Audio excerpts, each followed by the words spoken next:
In the beautiful village of Yumua, lived two childhood friends, Neka and Oge.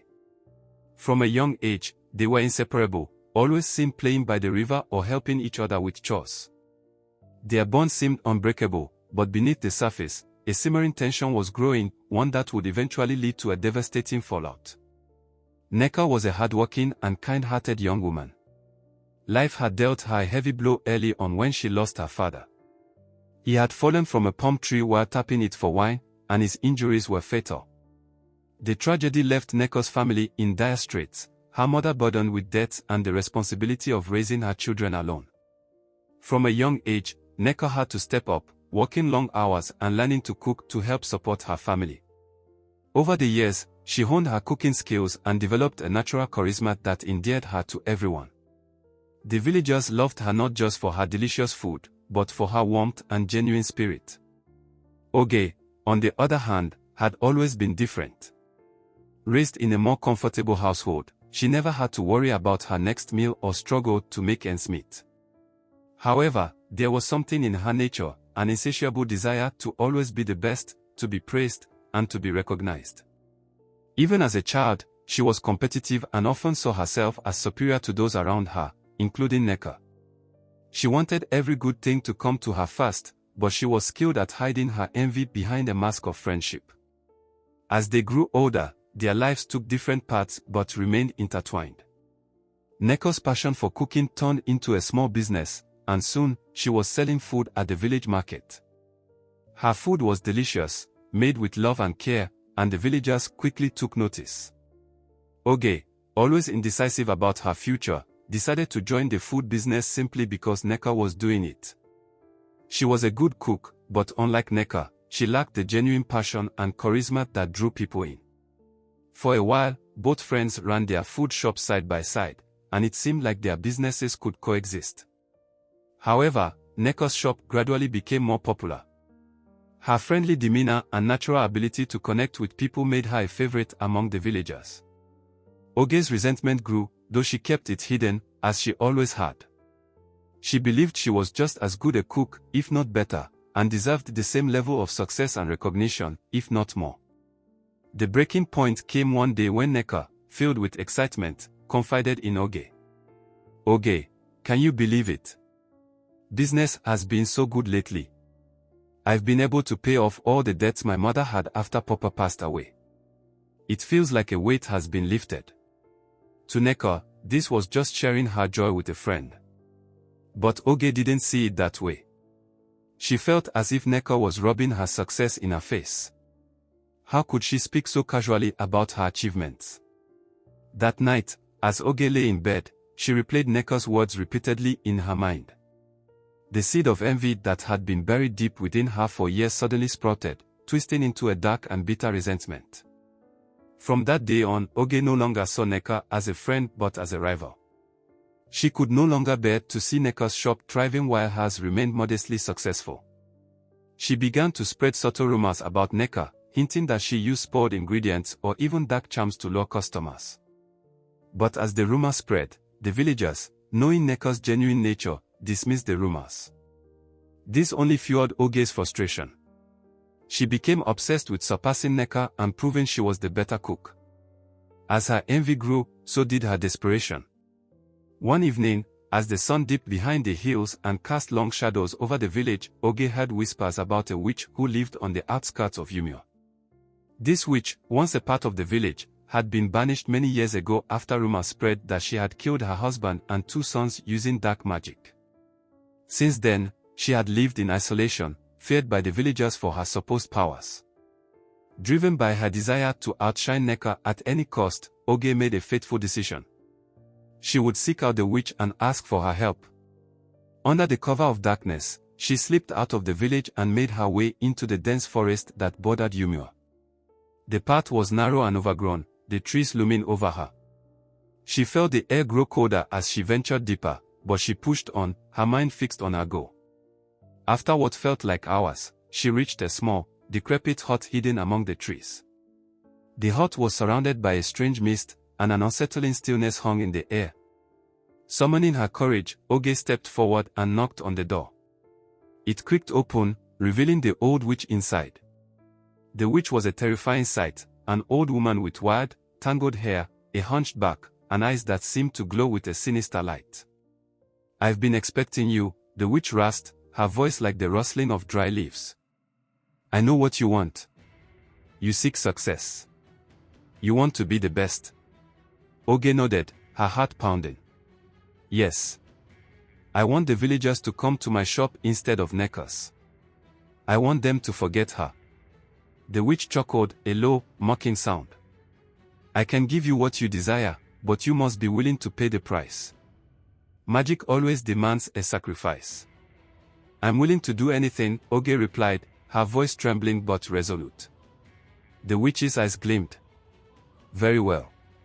To enchant your food and draw in the villagers, you must perform a ritual. It requires a special ingredient, a piece of yourself." "What do you mean?" Oge asked, her stomach twisting with unease. "You must use your pubic hair," the witch said, her smile widening to reveal crooked, yellow teeth. "Mix it into your cooking with this powder," she continued, handing Oge a small pouch filled with a black, oily substance. "But that's not all. The ritual must be performed under a full moon. You will chant these words over your pot," she added, giving her a piece of parchment with strange symbols and words written in red ink. Oge stared at the instructions, her mind racing with a mix of fear and excitement. The witch's words felt like a challenge, a dare to prove just how far she was willing to go. That night, under the light of the full moon, Oge prepared for the ritual in her small, dimly lit shop. She closed the windows and bolted the doors, ensuring no one could see what she was about to do. She set up a pot over a low flame and sprinkled in the black powder, immediately recoiling as a foul odor filled the room. Taking a deep breath, she plucked a few strands of her pubic hair and added them to the pot, watching them curl and dissolve in the bubbling liquid.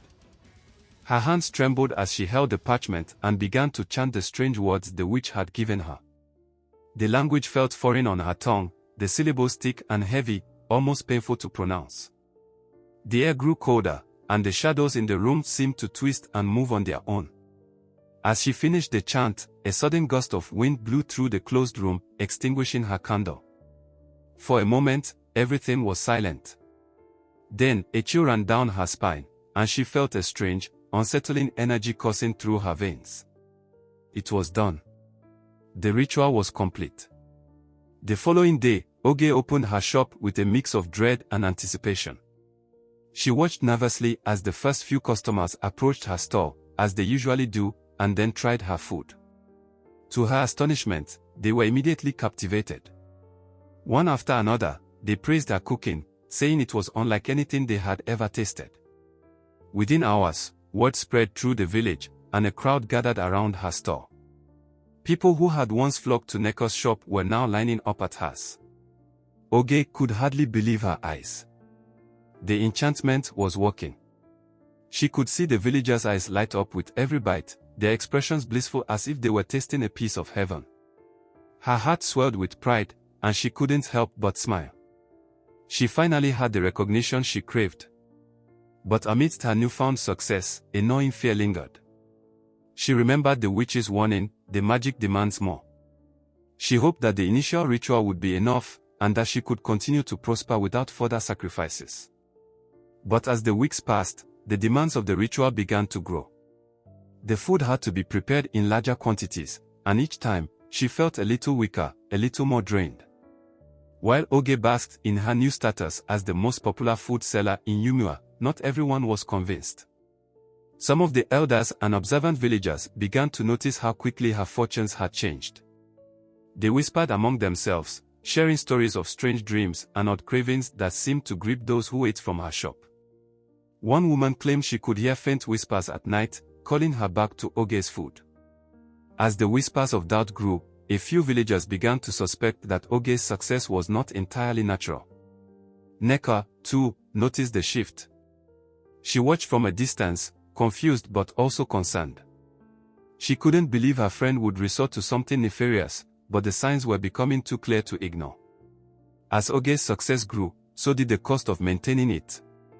She began to lose weight rapidly. Her once vibrant skin turned pale, almost translucent, and her hair became brittle and started falling out in clumps. She could hardly recognize herself in the mirror. She was always tired, her hands shaking whenever she held a pot or served a customer. The whispers she had dismissed as her imagination began to intensify. At first, they were soft, barely audible, but soon they grew louder, more insistent. They spoke in hisses and taunts, accusing her of theft and deceit. "You stole this," they would say. "You will pay for this." One night, as she tried to sleep, the whispers turned into screams. She shot up in bed, her heart pounding, sweat pouring down her face. The shadows on the walls seemed to move on their own, twisting and stretching like dark, clawed hands reaching for her. She screamed and ran out of her house, stumbling into the night, her mind unraveling. Days turned into a blur as Oge's mental state deteriorated further. She could no longer distinguish between reality and hallucination. She started seeing faces in every corner, smiling at her mockingly, and the voices became a cacophony in her head. One afternoon, as she stood in her packed shop, serving customers, the voices grew deafening. She could see shadows creeping toward her, closing in, their hands reaching out. She screamed and dropped a pot of hot stew, scalding her feet, but the pain barely registered. The villagers turned to her, shocked and confused. "They know," she shrieked, her voice breaking with hysteria. "They know what I did. I didn't mean to. I just wanted to be better. I wanted to be the best." The villagers watched in horror as Oge continued to rant, her eyes wide and wide. She stumbled out of her shop and into the village square, where she fell to her knees, sobbing uncontrollably. "It was the witch. I used her magic. I put my own hair in the food. I did it all for this." Her confession sent ripples of shock through the crowd. They now understood the dark secret behind her sudden success. Fear and anger filled their hearts, and they began to back away, murmuring prayers and curses. After that day, Oge was never the same. She wandered the village, her mind fractured beyond repair. She mumbled to herself, often repeating the words of the ritual or shouting at invisible figures. Her body, now a mere shell of its former self, trembled as she walked. She no longer cared about her appearance or her business. She was trapped in a nightmare of her own making, forever haunted by the voices and shadows that only she could see. The villagers, terrified by her madness and the revelation of her dealings with the witch, shunned her. Children were warned to stay away from her, and adults avoided her gaze. Neka, though heartbroken by the fate of her friend, continued to run her shop with integrity and kindness. Her customers slowly returned, appreciating her honesty and warmth even more. She never forgot the lesson learned from Oge's downfall, that true success comes from hard work, not from envy or dark shortcuts. Thank you so much for watching. If you enjoyed this video, please give it a thumbs up and subscribe to our channel for more content like this. We'd love to hear your thoughts, so leave a comment below. Don't forget to hit the notification bell so you won't miss any of our future videos. See you next time.